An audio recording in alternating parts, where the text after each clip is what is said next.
Hey everyone, I just wanted to do another video to check in and kind of give you an update on things. You've had a couple grammar exercises to do and you've also had some vocab to do.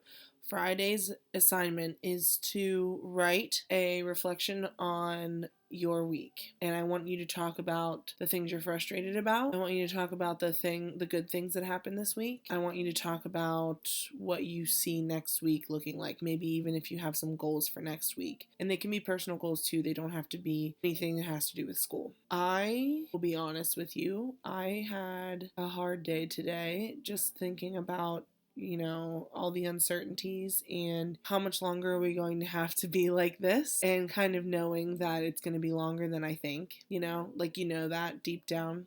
But it is what it is, and it's better to, I heard Governor Wolf say the other day that it is better to stay inside and follow the rules now rather than see the people we really want to see than put ourselves at risk for never seeing them again. And that makes sense. We just have to keep taking it one day at a time. I've noticed that about 2/3 of you have logged in and you can see everything on my Google Classroom. I will be reaching out to the people who have not logged in yet. I doubt you're watching this video if you're not logging into my Google Classroom, because why would you be on my YouTube? Encourage your friends that if you know that they're not logging in, if you are in contact with them in any other way, just encourage them to stop by. I will explain, and I'm sure other teachers have mentioned this too, that your work is going to be due. Friday, April 3rd is when we're going to be wrapping up the third quarter, and then our grades will be due shortly after that, I'm sure, and you'll be getting your report cards sometime after that. Just because we're not in school doesn't mean that instruction isn't happening. It's in a very different way. School should still be a priority. I'm sure a lot of people are saying that right now, so I don't want to harp on you too much because you're getting it from all angles, but it's true. A couple reminders specifically for my class. In English, I would like you to submit your assignments through Google Classroom. Do not share them with me. I know some of you will continue to share them with me, and I want to tell you this. I cannot see them if you just share them with me. I know that it says that you're giving me access, but you need to turn them in through the classroom. So if you need to know how to do that, look up a video on YouTube. It will show you from the student side how you click to turn in an assignment, add an attachment, and send me that Google Doc.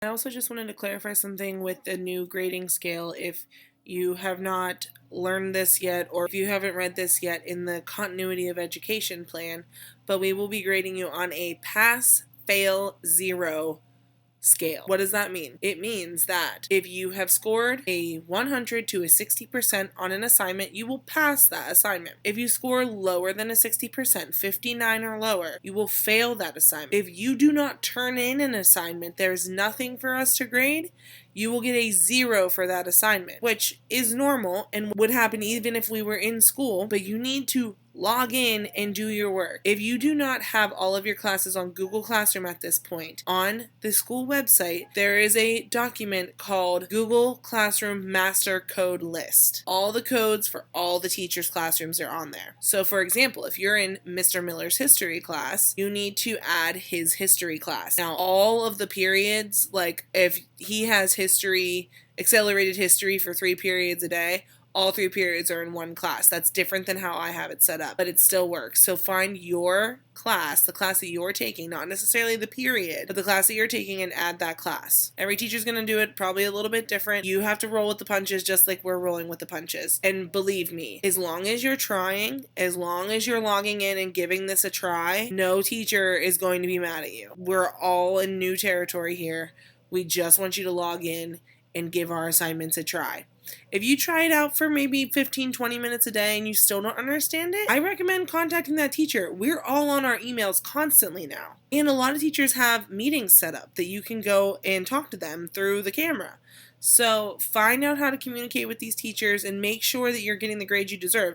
As long as you get above a 60%, you will pass. That is great. Okay? So be putting in the effort. We're putting in the effort. If you have any questions, please reach out to me. But by the end of this week, if you're watching this Friday, you should have 2 grammar assignments, 2 vocab assignments, or 4 of them all together if you did it all, chapter 1 all at the same time. But you should take 2 days for vocab and then 1 day to reflect on your week. And I want complete sentences. I want you to write write about all those things I talked about, and they'll all be laid out on Google Classroom, what I'm expecting. We have got this. So let's put in some effort. Week 1 down. Can't believe it. I'll talk to you guys soon.